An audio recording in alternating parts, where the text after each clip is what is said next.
विठू माझा लेकूर बाळा संगे गोपाळांचा मृदुंग आणि टाळा गजरांचा गजर पवार साहेब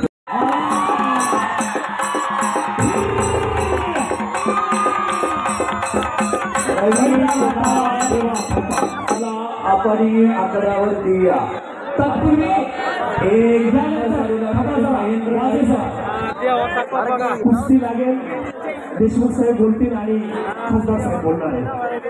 दोनच मिनिट फक्त कुस्ती लागू द्या.